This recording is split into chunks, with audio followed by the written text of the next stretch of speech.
bags were horror lies. Hello and welcome to Body Bags. My name is James and I'm your Sunday night reviewer. And this evening it's the end of our theme week, so we were picking a movie which had either one of or multiple appearances by Peter Cushing, Christopher Lee and Vincent Price. And I went with the, was it 1967? Amicus production of Torture Garden, directed by Freddie Francis. Now there's many of the Amicus films based on the short story works of Robert Bloch. Probably most famous for writing Psycho. I think this is one that he actually scripted as well. So he had quite a large role in this one, rather than just having his stories adapted. But I'm not going to go through the whole movie. I'm just going to keep this one quite short, and I'm actually going to focus on the segment with Peter Cushing. And it actually has Jack Palance and Peter Cushing, and maybe the strongest one of the anthology. So this is the one where it's about the two Edgar Allan Poe fanatics. So you have like two collectors. You have Peter Cushing, who at the start of the film we're in the midst of people looking through his collection. He's having like a show, and then we have the twitchy Jack Palance. He's very excitable. He can't contain himself. It's like kind of a nervous anxiety to his character, and very unpolite, unlike Jack Palance, because of how he normally is in his movies. I quite liked how he was in this. It's like, we should have seen him more like that in movies. But yeah, so he's like he's very, very excitable, and there's this like first edition Poe book that he wants to buy, but Cushing won't sell. He's from a line of collectors. This was his father's collection, and he's carrying it on. But he's actually living in America, and he actually invites Palance over. He turns up, so you're in kind of his abode, his home kind of thing. And so they're going through like bits and pieces that he has, and then they're starting to drink more, and it starts to get a little bit drunk. It's kind of like, it's a bit different for Peter Cushing. Is always so there's a level of calmness to all of his roles.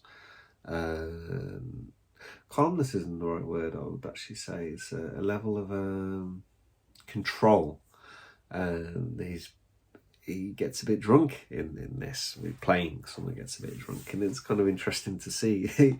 Slightly off kilter and normal to what they do, that our two main actors here. Cushing is more Cushing of how he normally is, but Palance is very different. Anyway, so he gets a bit drunk. Palance is kind of obviously playing him for this. He's like, look, I'm going to take you to see the special part of the collection downstairs. And he's like, no one's seen this since my father passed. And they're talking down there, and then it takes a bit of a turn at one point, and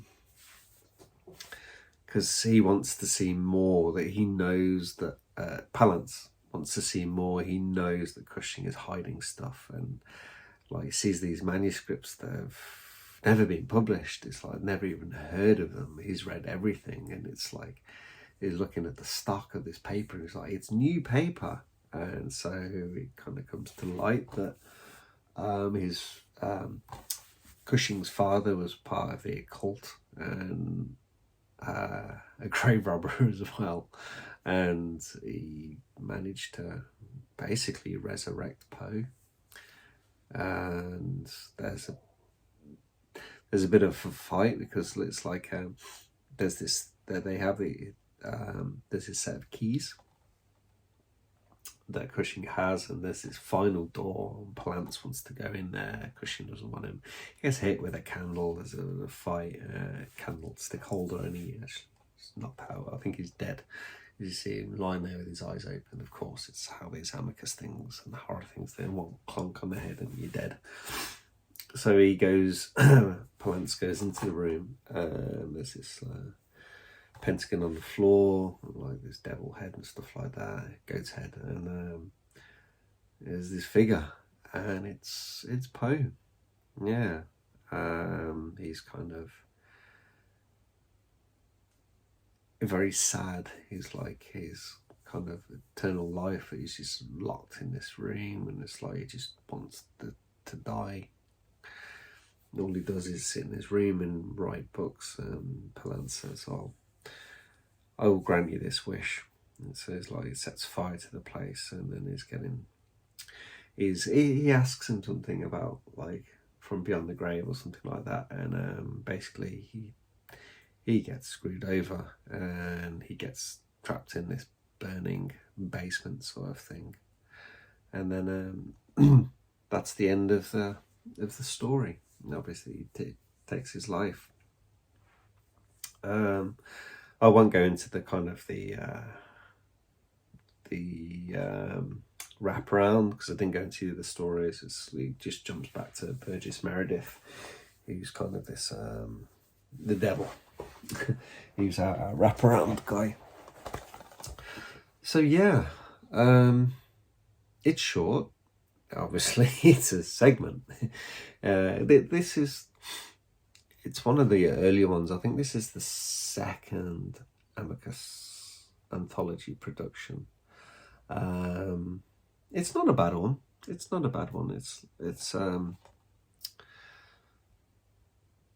like I said, it's based on I prefer the ones which are based on what comics. I can't remember what comics they're based on, but we have Vault of Terror and Tales from the Crypt.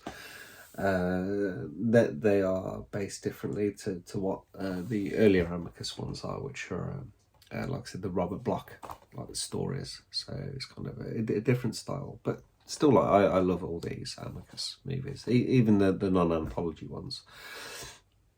I think they're great. But anyway, yeah, definitely check this out. It's a pretty good anthology, but like I said, it really does stand out, the segment, the Poe one, for like really good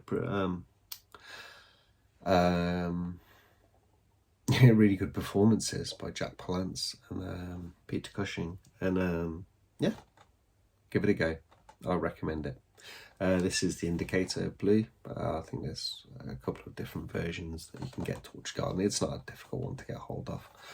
But anyway, that's ended my review. Hope you guys liked it, and I'll catch you next week.